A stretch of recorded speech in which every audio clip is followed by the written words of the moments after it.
So install day is here, and I've never been quite so excited for an install day, except for maybe our 4-point Quadra Bigfoot hydraulic levelers.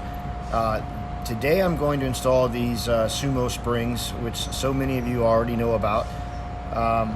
Since the day we got this Forest River Sunseeker on this Mercedes Sprinter chassis almost a year ago, I have loved the way it drove down the road. Highway speeds, interstate speeds, even in town, it drives and handles great.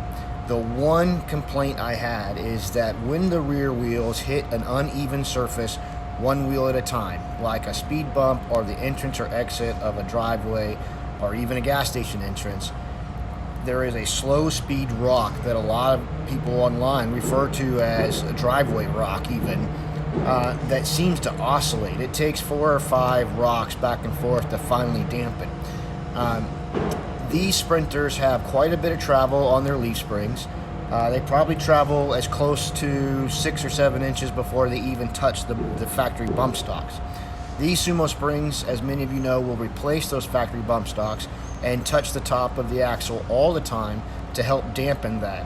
And I believe it's something that's really needed and really helpful on these Sprinters. You know, these Sprinter 3500s were made to carry the capacities that they're rated for, but they were meant to do that in the original OEM box, which was nowhere near 8 feet wide and certainly nowhere near 11.5 feet tall. So that extra width and weight out past the width of the rear wheels, and that extra height and the top heaviness that it gets just seems to aggravate that slow speed roll. Now, some of you may experience highway rock and roll. I've never had that, but this Sprinter chassis came from the motorhome manufacturer with a Hellwig sway bar originally installed. So that may be the reason I enjoy my highway speeds, because I don't feel significant rocking with trucks passing me or vice versa. So before I get started, I'm kind of curious as what it's going to do to the ride height of the motorhome. So I'm going to take some quick measurements. I'm going to get a measurement at the very front. I'm just going to use the bottom of the license plate to have an idea if it changes the front at all. I'll use the bottom of the hitch receiver in the back. And then I'm going to look at the clearance of the 2 rear hydraulic levelers. I mounted them further back on purpose because I could get them wider apart to provide more stability, like outriggers, versus the other option, which was immediately behind the rear differential, but they would have only been about 2 feet apart. The ground clearance in either location would have been the same, but putting them further back does put me at a risk of catching them backing into places like on a curb or a tie rod that a campground might put in. But also, it makes them a little bit more susceptible to the sag after going over, say, something like a speed bump. Being further behind the wheel, that sag kind of puts them in jeopardy to that speed bump if it's much higher than, say, 5 or 6 inches. So I'm going to see what clearance increase I get from these as well. A lot of people report that they get about 1 inch increase in ride height in the rear, and honestly, I'm kind of hoping for that because I could use it.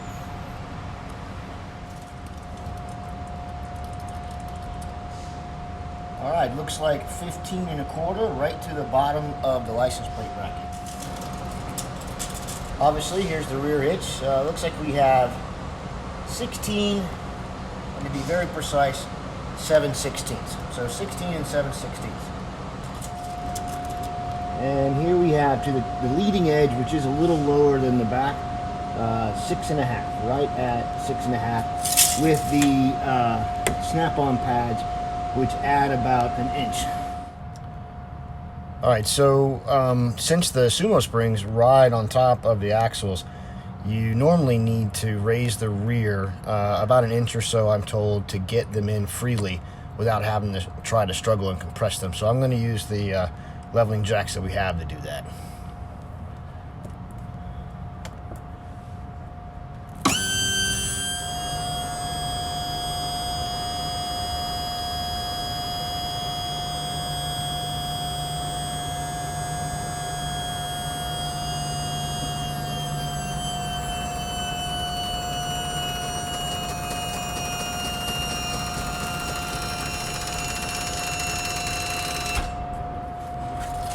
Alright, so here we are. I'm going to do the driver's side first. Things a little easier to film.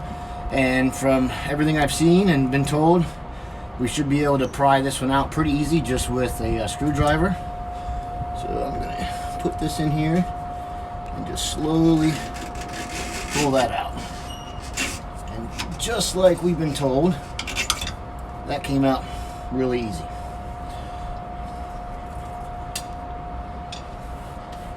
Now the other critical part of install is that these have two notches, a deep notch and a short notch. The deep notch is supposed to go forward, so you guys are going to see it here live first try. For me, we'll see just how easy it actually is.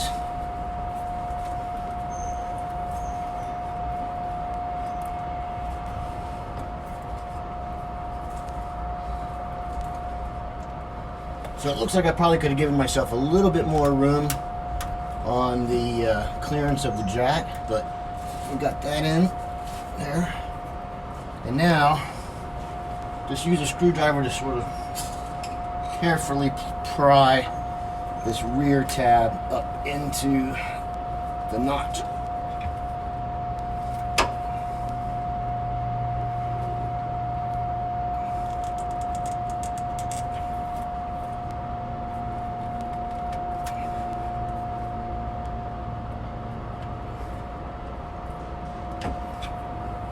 There you go. They are installed. One is.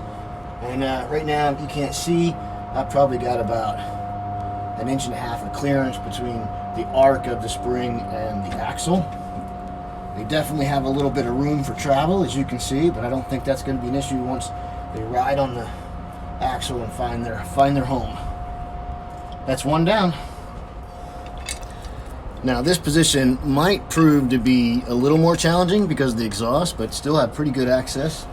So let's just get this guy out of here first.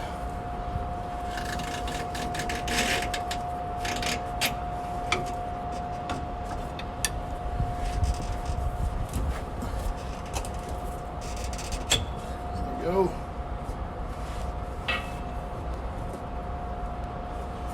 And again, we've got our two notches, small and deep, so deep goes forward.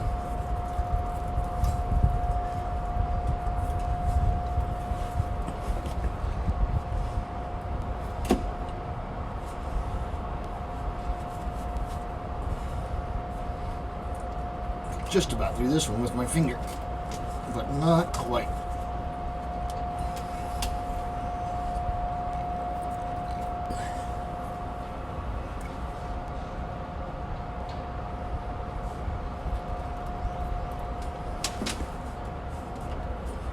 And it's in. There we go. So trust me, it took longer to set up the camera for this shot than it did to actually do that. And this one definitely has basically the same, movement. I think once it settles on the axle, we'll be fine there.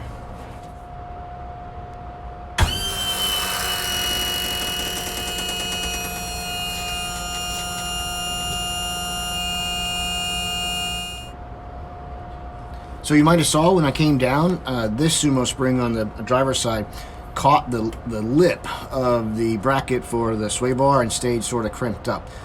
So it didn't ride down like you would want it to.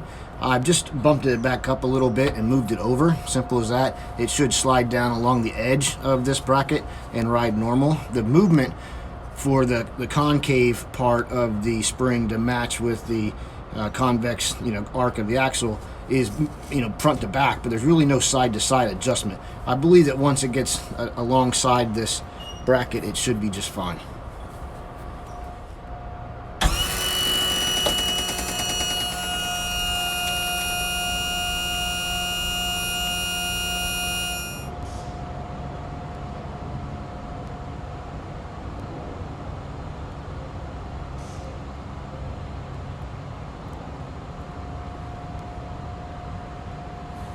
Alright, so there you have it, the installation of the Sumo Springs. It literally took me longer to set up the camera than it did to install them. Here are the two tools that I used to do it, and I could have used just the one short screwdriver. I brought the long one just in case I needed the leverage. I'm trying not to be a pack rat at this point in my life, but I will probably keep these two original OEM bump stocks at least for a month or two, put them away in my garage, and knowing me, I'll find them in a year and a half from now and throw them away. but I do like the peace of mind to know that I have them in case I need to go back if there's a failure, or I don't know, if one of the SumoSprings falls out or something, I don't know.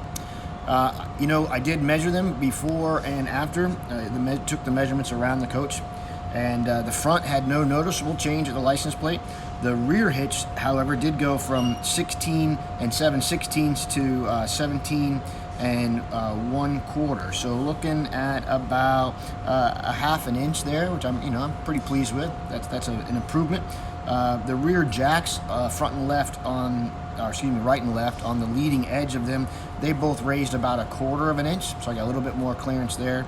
And I do believe, obviously, that at slow speeds it won't compress the leaf springs as much, so that'll give those jacks even more, I won't say clearance, but less likelihood to come down as far on a compression from a obstacle like a speed bump. So that should protect those jacks in a bumpy condition a little better. If you guys have any questions, it really was a simple install. There's tons of videos on SumoSprings, but I still thought I'd throw one out there on a 2016 Forest River Sprinter chassis. All right, thanks for your views. Give me some thumbs up, subscribe to the channel. It's all DIY, not really reviews on products. And if there's any questions that you have, feel free to hit me up in the comments. Happy trails.